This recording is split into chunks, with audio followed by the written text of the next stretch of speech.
हाँ सर बताइए, इतना अर्जेंटली कॉल करके क्यों बुलाया आपने? देखिए, आपका लड़का स्कूल में सबको बहुत परेशान करता है। अब परेशान तो ये हमें घर पे भी करता है। हमने कभी आपको कॉल करके बुलाया क्या? अरे हम तो स्कूल इसलिए भेजते हैं कि भाई कुछ देर आप झेल लो, कुछ देर हम झेल लेंगे, ऐसे मिल बांट के जिंदगी कट जाएगी। और आपके तो फिर भी 6-7 घंटे झेलना है, बाकी 18 घंटे तो हमारी छाती पे मूंग धलता है, उसका क्या? और आपको तो ऊपर से इसके लिए फीस मिल रही है। हमारा देखो ना, हमें तो उल्टे रुपए खर्च करना पड़ रहा है इसको पालने के लिए। अब आप खुद ही बताओ किसका दुख ज्यादा हुआ, हमारा या आपका? ऊपर से आप ऐसे कॉल कर करके हमको बुलाओगे तो कैसे काम चलेगा भाई? अरे लेकिन लड़का तो आप ही का है। यही तो दुख है कि लड़का हमारा है। अरे मैं तो चाहता हूँ कोई से गोद ले ले, पर मैं क्या करूँ? यदि मैं खुद ही, ये मेरी सगी औलाद नहीं होता तो मैं खुद गोद नहीं लेता इसको। तो मैं कैसे उम्मीद कर लूँ कि कोई भला आदमी, समझदार आदमी से गोद भी लेगा? मेरे को आपकी समझदारी पर डाउट हो रहा है। आप गोद लोगे से? क्या बात कर रहे हैं आप? बेटा गोद होगे? अरे अरे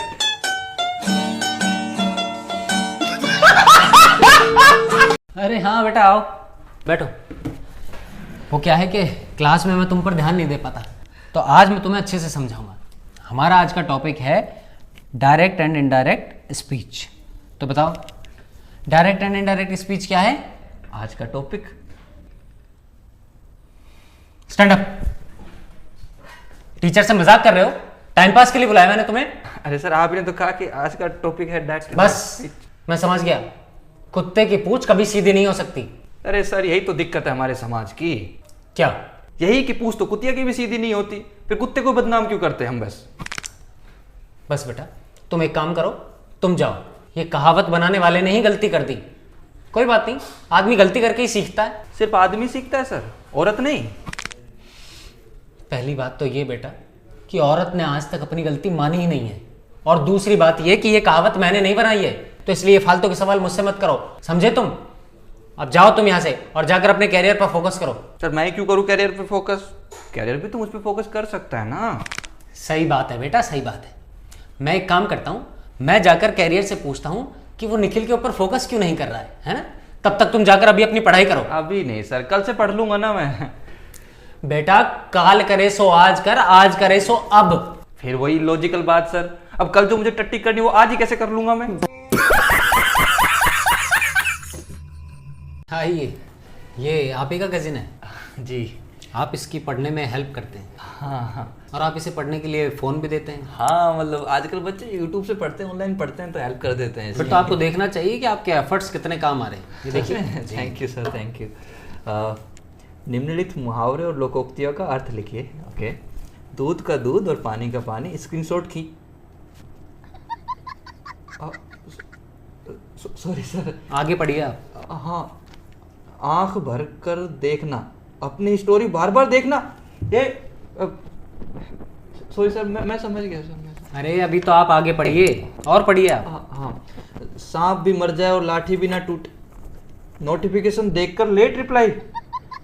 दिन रात एक करना, इंस्टा पर रील्स देखना, अपने ही मुंह मियाँ मिट्ठू बनना, खुद के ही दूसरे अकाउंट से खुद की फोटो लाइक करना, दो अकाउंट, ईद का चांद होना, रिचार्ज खत्म हो जाने के बाद ऑफलाइन हो जाना, ऊंट के मुंह में जीरा, क्रिंज वीडियो पर भी मिलियन लाइक्स आना, नाच ना जाने आंगन टेढ़ा, लिपसिंग वीडियो तक में भी खराब एक्टिंग,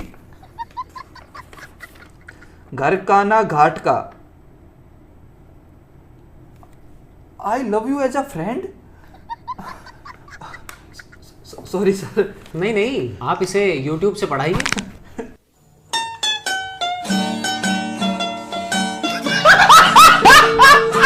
सर मुझे कंप्लेन लिखवानी है। अच्छा, किसके खिलाफ? दहेज के खिलाफ। अच्छा हाँ, लड़के वाले दहेज की मांग कर रहे हैं। बताओ, आजकल गरीब आदमी शादी भी नहीं कर सकता अपनी बहन बेटियों की। कितना दहेज मांग रहे हैं जबरदस्ती वगैरह? जबरदस्ती मांग नहीं रहे सर, जबरदस्ती दे रहे हैं। ये कौन से लड़के वाले हैं दहेज मांगने की जगह दे रहे हैं? सब आपकी लड़की का सरकारी नौकरी करती तो उल्टा आपको दहेज मिल रहा है। आप गलत समझ रहे हैं सर, हम ही लड़के वाले हैं। मैं खुद दूल्हा हूँ, मुझे ही जबरदस्ती दहेज दिया जा रहा है। तू ही लड़का है? हाँ। तुझे दहेज मिल रहा है? हाँ। और तू ही कंप्लेंट करवाना है? हाँ। अरे पी के आया क्या तू? नहीं सर, पीता तो नहीं हूँ मैं।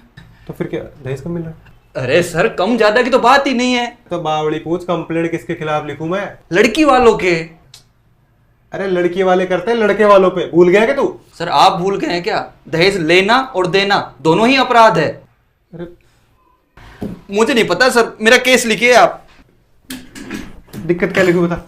मानसिक प्रताड़ना, उन्होंने मेरी मर्जी के खिलाफ गिफ्ट बोल बोल के दहेज दिया है मुझे। कल को मेरे और मेरी फैमिली के ऊपर उन्होंने केस कर दिया तो मुझे टेंशन बनी रहती है। अच्छा, कितना दहेज दिया है? 8 लाख।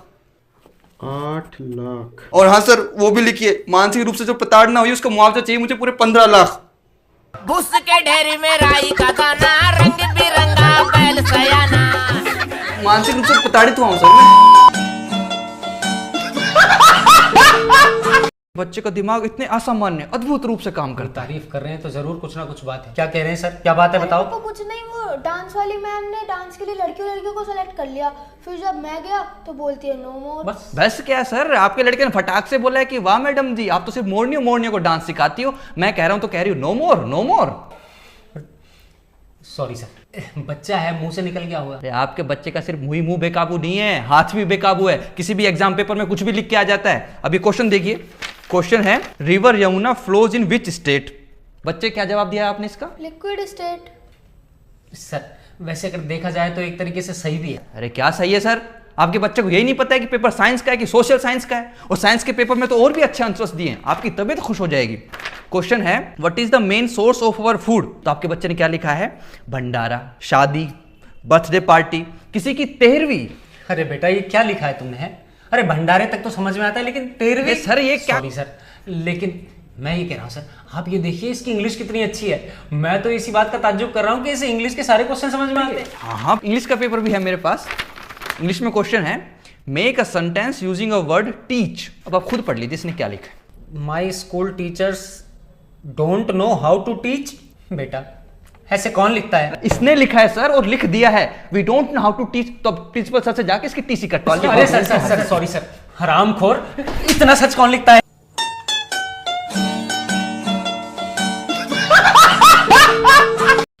मम्मी पापा, आप लोग इतने गैर जिम्मेदार कैसे हो सकते हो? मेरी शादी कराना आप दोनों की जिम्मेदारी है ना, तो आप ऐसे कैसे अपनी जिम्मेदारी से भाग रहे हो? क्यों नहीं करा रहे मेरी शादी? बेटा पहले कुछ बन तो जा। अजी बना तो हुआ है, क्या? हम सब पर बोझ।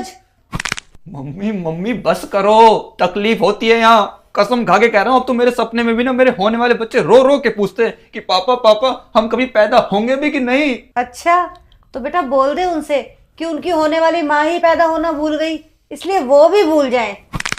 मतलब आप दोनों नहीं करा रहे ना मेरी शादी? ठीक है तो फिर मत कराओ। मैं तो आप लोगों के भले के लिए सोच रहा था। वो क्या है ना कि आजकल किसी लड़के लड़की की शादी टाइम से नहीं होती ना, तो लोग बातें बनाने लग जाते हैं कि जरूर इस लड़के ने कोई ऐसी शादी देख ली जो इतनी गलत साबित हुई है कि इसका शादी सबसे भरोसा ही उठ गया है, ये शादी करना ही नहीं चाह रहा। हाँ तो क्या, अब कोई भी बच्चा शादी किसकी देखता है करीब से? अपने माँ बाप की। देखो लोग आपके ऊपर सवाल उठाएंगे, मुझसे मत कहना। मम्मी लोग तो ये तक भी कह देंगे कि इसकी माँ ही दुष्ट होगी, अपने पति को पीटती होगी, तभी तो बच्चा खुद की बहू लाने में भी डर रहा है। अरे ऐसा कुछ नहीं है। अजय आप डरते हो मुझसे? अरे बोलो ना। ऐसा कुछ नहीं है, तुम तो सबसे प्यारी पत्नी हो। बस तो ऐसी ही प्यारी पत्नी मेरे बेटे के लिए भी ढूंढ कर ला कर दो। अरे ऐसे कैसे लोगों को बातें बनाने देंगे? बिल्कुल नहीं। देखा कितनी सोचता हूँ मैं आप दोनों की।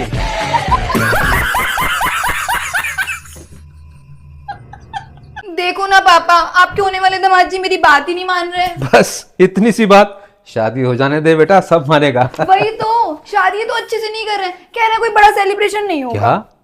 अरे दामाद जी कैसी बातें कर रहे हैं? मेरी बेटी की शादी है और शादी जीवन में एक बार ही होती है। तो इसमें कौन सी बड़ी बात है ससुर जी? हर बाप की बेटी की शादी जीवन में एक बार ही होती है। कौन बाप बार बार कराना चाहता है?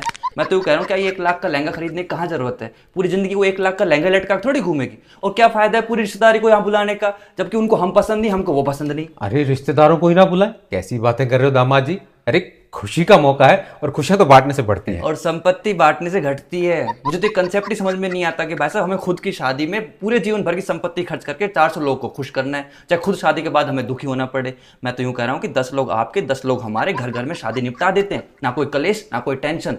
जो रुपया बचेगा उससे मस्त हम दोनों अपनी नई लाइफ शुरू करेंगे ना। ज्यादा रुपया बचेगा तो कुछ प्रॉपर्टी खरीद लेंगे, फ्यूचर के लिए भी बढ़िया है। अरे वाह दामाद जी, ये फ्यूचर के लिए तो बिल्कुल सही है।